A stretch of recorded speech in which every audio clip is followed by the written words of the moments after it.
Miss হবে না আপনার পছন্দের টিভি শো। দেখুন জি5 অ্যাপে একদম ফ্রি। তাহলে কৌশিকী নকল দুর্গাকে সামলা, আর আসল দুর্গা সামলাবে ওর মায়ের খুনিকে। সমরেশের মেয়ের বিয়ে, তাই আশীর্বাদ করতে চলে এলাম।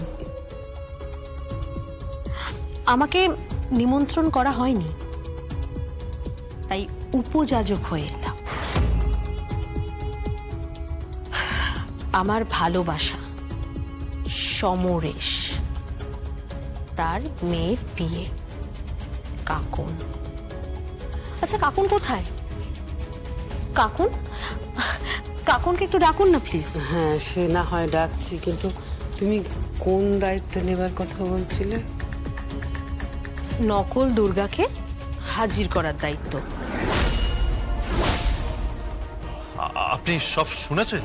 হ্যাঁ, আমাকে সময় দিন, 24 ঘন্টার মধ্যে আমি নকল দুর্গাকে হাজির করে দেব। আপনি পারবেন? উৎসব, আমার অসাধ্য কিছুই নেই, ভরসা রাখো। যাক, কাকুনকে, কাকুন কোথায়? কাকুনকে একটু নিয়ে এসো। এই তো নিয়ে এসেছি। কি সুন্দর লাগছে তোমাকে কাকুন, খুব মিষ্টি লাগছে, খুব ভালো লাগছে। তোমাকে দেখে বরের চোখের পলকই পড়বে না। আচ্ছা, তোমার বরের নাম কি? সংকল্প? ও, খুব ভালো লাগছে। যাও, তুমি ঘরে যাও। দেববাবু, ওকে ভেতরে নিয়ে যা। কাকন চলো।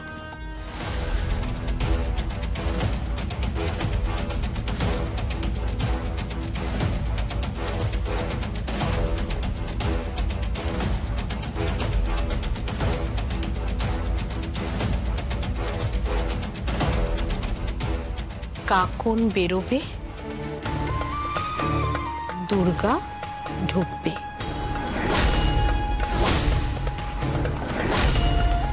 আমাদের বড়ি নকল দুর্গা।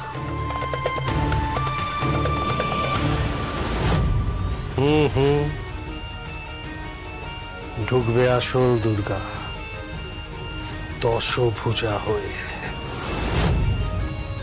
ডিয়ার দিব্যা সেন একেবারে বুমেরাং হয়ে।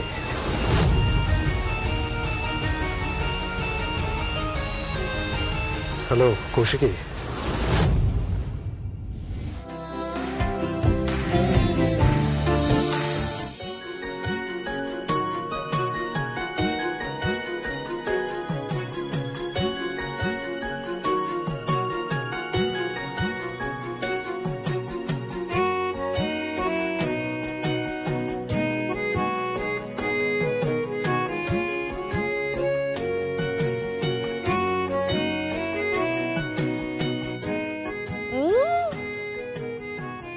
ভালোবাসা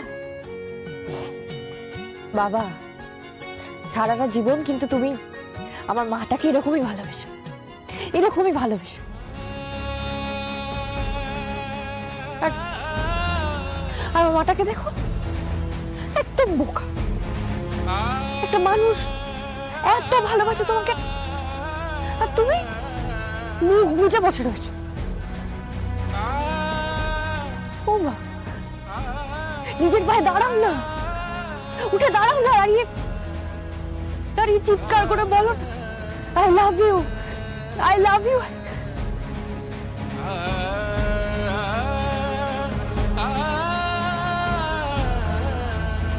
আমার মাটা একদম বোকা, একেবারে বোকা, প্রেমটাও ঠিক মতো করতে চায়। একবার সুস্থ হও না, একবার সুস্থ হও, তারপর দেখবে তোমার এই মেয়ে তোমার প্রেম করতে শিখিয়ে দেবে। বলে রাখলাম, দেখে নিও তখন।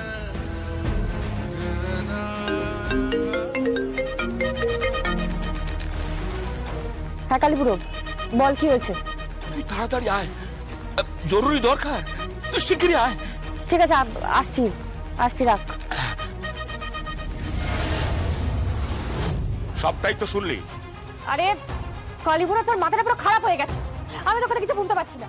মানে মানে আমি তো আসল দুর্গা, আমি আবার নকল দুর্গা সাজতে যাবো কেন? আরে কৌশিকী মুখার্জির কাছ থেকে খবর এসেছে, একদম ঘোড়ার মুখের খবর। আমি তোকে বলছি, ওরা যে প্ল্যানটা করেছে না, ভালো করেছে, বুঝলি? এই শোন, আমি তোকে বলছি, আমি ওখানে যাব, ওদের সামনে কি দাঁড়াবো, ওরা তোমাকে দেখলেই চিনতে পেরে যাবে। কে চিনবে?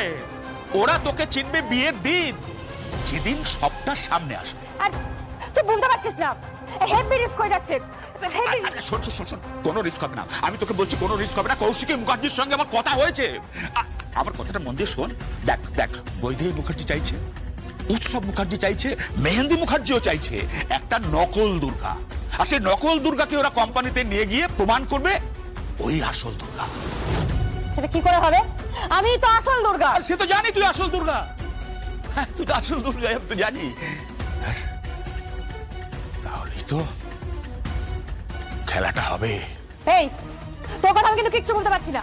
আরে আমি যাবো, আমি কি দাঁড়াবো, ওরা তোমাকে দেখলে চিনতে পেরে যাবে, ওরা তো সব জানে। মুশকিল, তুই ওদের সামনে থাকবি কেন? আর তুই এটা ভাবছিস কেন? দেখ দেখ, আমি তো আছি, বল। তুই কোনো চিন্তা করিস না।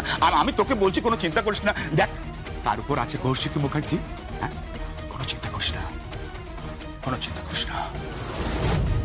ওই দেহী মুখার্জির বড্ড লোভ, ও অনেক অন্যায় করেছে, তার প্রায়শ্চিত্ত তোকে করতেই হবে। আর প্রায়শ্চিত্ত কাকে করতে হয় বলতো? সব থেকে বেশি প্রায়শ্চিত্ত কাকে করতে হয় বলতো? ওই যে ওই মহিলাটা, ওই ডাক্তারটা, ওই শ্রীমতী সেন, ওটাকে না আমি খুঁজে পেয়ে গেছি, জানিস তো? ওকে তো শাস্তি পেতেই হবে, ওকে শাস্তি পেতেই হবে। ও জানে না, ও কত বড় বিপদের মধ্যে আছে। ও আমার মাটাকে অসহায় পেয়ে অপারেশন থিয়েটারে নিয়ে গিয়ে এই অবস্থা করে দিয়েছে। তারপর ডক্টর প্রমিতাকেও খুন করা হয়েছিল। ছাড়বো না, ওদের কাউকে ছাড়বো না। এই সব কিছুর পেছনে দোষী কে বলতো? দিব্যা সেন দোষী, বৈদেহী মুখার্জি দোষী। কিন্তু দেখ, কিচ্ছু করতে পারেনি ওরা। কেন বলতো? আমার পিপাই কৌশিকী মুখার্জি, ও একেবারে প্রাচীরের মতো দাঁড়িয়েছিল, কিচ্ছু করতে পারেনি। কিন্তু আরে তুই আমাকে বলছিস দুর্গা সাজতে? আমি বলছি না, কৌশিকী মুখার্জি বলছে যে তুই ওদের সামনে নকল দুর্গা সাজবি, আর কোন অক্ষরও টের পাবে না তুই আসল দুর্গা। বাবা, এটা কি করে সম্ভব? সেটা তোকে কৌশিকী বলে দেবে। বেশ, ঠিক আছে, তাহলে কৌশিকী নকল দুর্গাকে সামলা, আর আসল দুর্গা সামলাবে ওর মায়ের খুনিকে। জি5 ডাউনলোড করুন আর সব এপিসোড দেখুন একদম ফ্রি।